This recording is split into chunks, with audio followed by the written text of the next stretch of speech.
وہ جیسے جیسے قریب آتا گیا رملہ کے ہاتھ پیر سن ہوتے گئے۔ اسے ایسا لگ رہا تھا جیسے سانس ہی گلے میں اٹک گئی ہو۔ وہ بیڈ کے قریب آیا لیکن سائڈ ٹیبل پر پڑا کیلنڈر ٹھیک کرتے ہوئے آج کی تاریخ پر نظر ڈالتے ہوئے واپس صوفے پر چلا گیا اور رملہ کی جان میں جان آئی۔ شکر ہے یہ واپس چلا گیا، ورنہ مجھے تو لگا تھا کہ میں گئی۔ آپ کو لگا شاید میں آپ کی طرف آ رہا تھا۔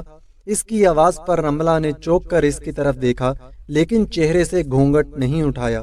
وہ ایک خوبصورت نوجوان تھا۔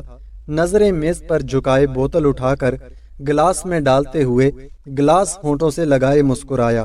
مجھ سے ڈرنے کی ضرورت نہیں، آپ آرام سے سو جائیں۔ رملہ حیرت زدہ سی اس کے چہرے کو دیکھتی رہ گئی۔ روشنی کی بات سچی تھی، وہ واقعی ایک غیرت مند مرد تھا۔ چاہتا تو کچھ بھی کر سکتا تھا، لیکن وہ تو بات بھی اتنی عزت سے کر رہا تھا جیسے سامنے واقعی اس کی بیوی بیٹھی ہو۔ کچھ دیر کمرے میں خاموشی رہی، لیکن جب رملہ بیٹھ بیٹھ کر تھک گئی تو چہرے سے گھونگھٹ ہٹا دیا اور اس کی طرف متوجہ ہوئی۔ آپ کیوں کرتے ہیں یہ سب؟ رملہ کے سوال پر وہ تھوڑا چونک سا گیا، لیکن اس کی طرف دیکھا ابھی بھی نہیں۔ نظریں جھکائے مسکرا دیا۔ بس کچھ مجبوری ہے میری، مختصر سا جواب دیا۔ ایسی بھی کیا مجبوری ہے جو آپ ہر سال اسی تاریخ کو ایک دلہن کی ڈیمانڈ کرتے ہیں جو آپ کے انتظار میں بیٹھی ہو؟ آپ آئیں اور اسے بنا کچھ تعلق نبھائے یہاں سے چلے جائیں۔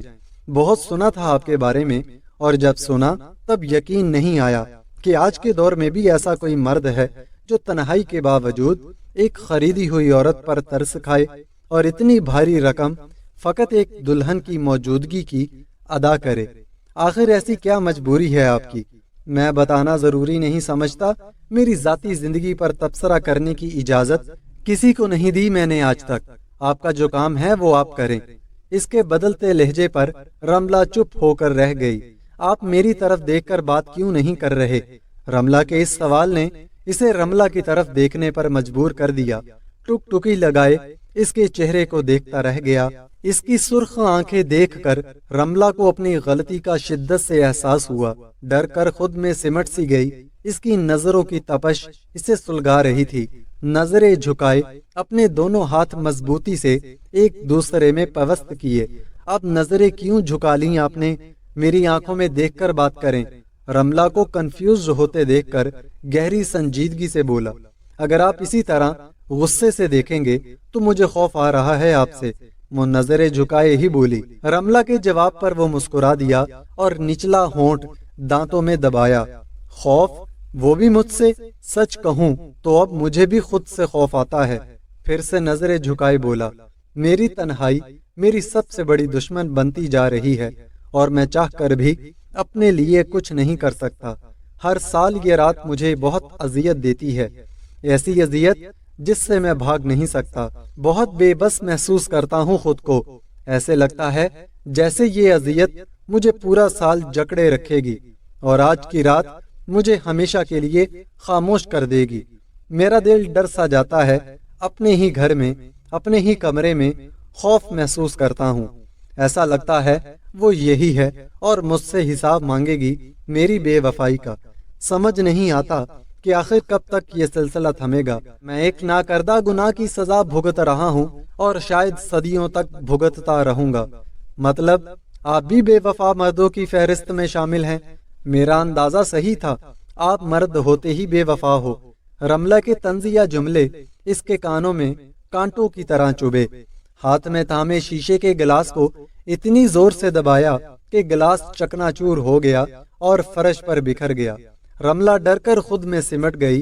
اس کی حالت دیکھ کر اب واقعی اس پر خوف طاری ہو گیا۔ اس کے ہاتھ سے بہتا خون دیکھ کر تو جیسے اس کے ہوش ہی اڑ گئے۔ وہ خاموشی سے اپنے ہاتھ کو دیکھتا رہا اور پھر جیب سے ایک رومال نکال کر زخم پر باندھ لیا۔ کوٹھے پر آنے والا ہر مرد بے وفا نہیں ہوتا، رملہ کی طرف دیکھتے ہوئے بولا اور اٹھ کر اس کے پاس آ گیا۔ یقین کہنے کو تو بس ایک معمولی سا لفظ ہے، لیکن کبھی کبھی یہ معمولی سا لفظ آپ کو زندگی بھر شرمندگی کے دلدل میں پھنسا دیتا ہے، جہاں سے نہ تو آپ بھاگ سکتے ہیں اور نہ ہی وہاں رہنا آپ کے بس میں ہوتا ہے۔ دایاں ہاتھ رملہ کی گردن پہ مضبوطی سے رکھتے ہوئے اس کے چہرے کے قریب ہوا۔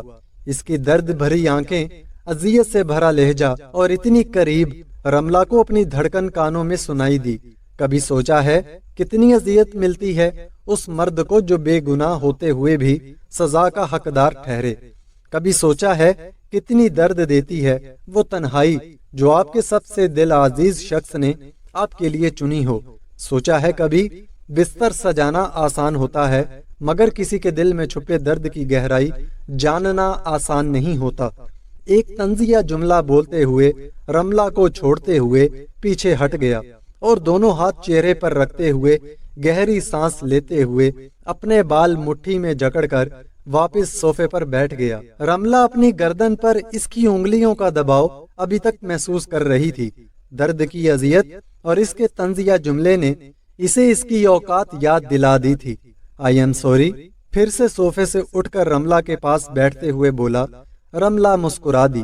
صحیح کہا آپ نے کہ بستر سجانا تو بہت آسان ہوتا ہے لیکن کسی کا درد محسوس کرنا مشکل ہوتا ہے۔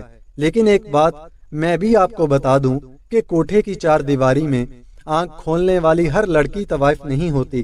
مجھے پتا چلا تھا آپ کے بارے میں تو سوچا آپ کے درد کی گہرائی جاننے کی کوشش کروں، اسی لیے اپنی جان ہتھیلی پہ رکھ یہاں آ گئی۔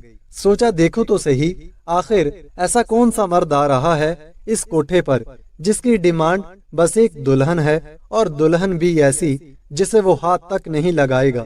بہت چرچے سنے تھے آپ کی تربیت کے، سوچا اپنی آنکھوں سے بھی دیکھ لوں۔ تو کیا لگتا ہے آپ کو کہ میں یہاں جسمانی خواہش کے لیے ہی آ سکتا ہوں؟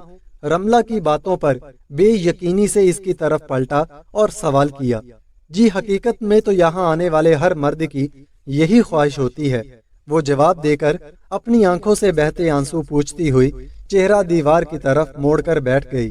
اور اگر میری جگہ کوئی اور مرد ہوتا اور آپ کی اس خوبصورتی پر فدا ہو کر اپنی خواہش کی تکمیل کے لیے قدم بڑھاتا تو کیا کرتی آپ؟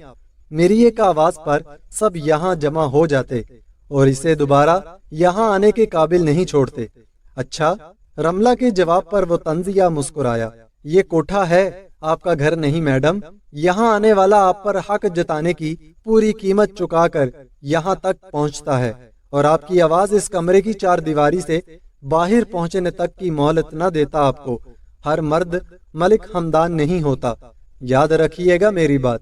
اگر آپ واقعی ایسی نہیں ہیں تو اپنی عزت کی حفاظت کریں اور دوبارہ بھول کر بھی ایسی غلطی مت کرنا جس سے زندگی بھر کا پچھتاوا ملے۔ اگر اس غلیظ جگہ پر رہتے ہوئے بھی آپ کی عزت محفوظ ہے تو آپ بہت خوش قسمت ہیں۔ میری دعا ہے کہ آپ کی عزت ہمیشہ ایسے ہی محفوظ رہے۔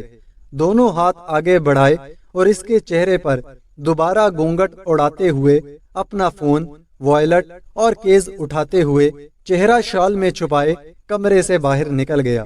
رملہ حیرت زدہ سی اسے جاتے ہوئے دیکھتی رہ گئی۔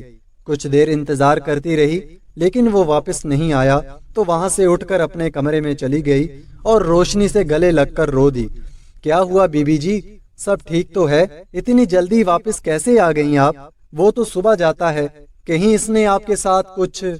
باقی کی بات روشنی نے ادھوری چھوڑ دی۔ رملہ سر نفی میں ہاتھ ہلاتی ہوئی اس سے الگ ہوئی اور اپنی جیولری اتارنے کے لیے ڈریسنگ کے سامنے بیٹھ گئی۔ تم صحیح کہہ رہی تھی روشنی، وہ واقعی ایک غیرت مند مرد تھا۔ اس کی آنکھوں میں حیا تھی۔ وہ جلدی چلا گیا۔ شاید کچھ دیر اور وہاں رہتا تو خود کو بہکنے سے روک نہ پاتا۔ میری عزت ہمیشہ محفوظ رہنے کی دعا دے کر بنا پلٹے چلا گیا۔ آپ نے گھونگھٹ ہٹایا ہی کیوں تھا بی بی جی؟ میں تو ایسے چپ چاپ بیٹھی رہتی تھی جیسے میں وہاں ہوں ہی نہیں، اور آپ نے گھونگھٹ اٹھا کر اس سے بات بھی کر لی۔ اگر کچھ ایسا ویسا ہو جاتا تو کیا جواب دیتی آپ بوا جی کو؟ ایسا ویسا کچھ نہ ہو، شاید اسی لیے وہ وہاں سے چلا گیا۔ میں تو آزما رہی تھی اسے اور وہ اپنی آزمائش پر پورا اترا۔ اگر چاہتا تو کچھ بھی کر سکتا تھا لیکن اس نے نہیں کیا۔ نظریں چراتا ہوا وہاں سے نکل گیا، اور یہی ثبوت ہے اس کے غیرت مند ہونے کا۔ وہ کوٹھے پر آتا ضرور ہے لیکن جسمانی خواہشات کی تکمیل کے لیے نہیں بلکہ اپنے ماضی سے بچنے کے لیے۔ کچھ تو ہوا آج کی رات اس کے ساتھ جس کی چوٹ بہت گہری لگی ہے اس کے دل پر۔ تو پوچھا نہیں آپ نے؟ کوشش کی تھی پوچھنے کی لیکن اس نے بتانے سے صاف انکار کر دیا۔ خیر چھوڑو، ہمیں کیا، تم یہ جیولری اتار دو تاکہ میرے سر سے تھوڑا بوجھ ہلکا ہو، سر میں درد شروع ہو چکا ہے اس جیولری سے۔ یہی تو میں سمجھا رہی تھی آپ کو کہ چھوڑیں اس بات کو اور اپنی پڑھائی پر دھیان دیں۔ بیگ پیک کر دیا ہے میں نے آپ کا، سو جائیں آرام سے، صبح شہر جانا ہے۔ ٹھیک ہے جلدی کر دو، رملہ افسردہ سی بولی اور چینج کرنے کے بعد سونے کے لیے لیٹ گئی۔ لیکن جیسے ہی آنکھیں بند کرتی، اس کی درد بھری آنکھیں اور اذیت سے بھرپور دل فریب مسکراہٹ آنکھوں کے سامنے آ جاتی اور رملہ اٹھ کر بیٹھ جاتی۔ پوری رات یہی چلتا رہا۔ آخر کار فجر کی اذان سن کر وضو کرنے چلی گئی اور نماز پڑھ کر بیگ اٹھانے گاڑی کی طرف بڑھ گئی۔ گاڑی سٹارٹ کی اور یونیورسٹی کے لیے روانہ ہو گئی۔ ہاسٹل پہنچ کر گاڑی پارک کی اور اپنے کمرے میں پہنچی۔ یہاں آئے اسے 1 مہینہ ہو چکا تھا، لیکن ابھی کسی سے زیادہ دوستی نہیں ہوئی تھی اور وہ خود بھی دوسروں سے ذرا دور رہتی تھی۔ ڈرتی تھی کہ کہیں اس کے بیک گراؤنڈ کو لے کر کوئی ایشو کریٹ نہ ہو جائے۔ بس اسی ڈر سے کسی کے ساتھ زیادہ دوستی رکھی ہی نہیں۔ ہاسٹل سے یونیورسٹی اور یونیورسٹی سے ہاسٹل، بس یہی تھی اس کی زندگی۔ اس کے علاوہ مہینے میں 1 بار گاؤں چکر لگا لیا کرتی۔ روٹین کے مطابق آج بھی یونیورسٹی پہنچی اور ناشتہ کرنے کے بعد اپنے ڈپارٹمنٹ کی طرف بڑھ گئی۔ تھکن سے برا حال تھا، ایک تو نیند پوری نہیں ہوئی اور دوسرا سفر کی تھکن۔ بے دلی سے کلاس میں داخل ہوئی اور اپنی سیٹ پر بیٹھ گئی۔ عجیب سچویشن میں ڈال دیا ہے میں نے خود کو۔ یہ ملک حمدان کیا عجیب بندہ تھا۔ اس سے چند منٹ کی ملاقات کسی گہری چھاپ کی طرح میرے دل و دماغ پر چھپ چکی ہے۔ اپنے ہی خیالوں میں مگن بیٹھی تھی کہ سامنے سے کوئی کمرے میں داخل ہوا۔ Black jeans, black T shirt اور اوپر بلیک جیکٹ، کندھے پہ بیگ لٹکائے، دائیں ہاتھ سے بال سیٹ کرتا ہوا اپنے ہی خیالوں میں مگن تیزی سے چلتا ہوا رملہ کے پیچھے والے بینچ پر بیٹھ گیا اور رملہ کی تو جیسے سانس ہی گلے میں اٹک گئی۔ چہرے پر آئے بال کان کے پیچھے سمیٹتی ہوئی گہری سانس لی اور بیگ پر اپنی گرفت مضبوط کی، کیونکہ سامنے سے آنے والا شخص کوئی اور نہیں، ملک حمدان تھا۔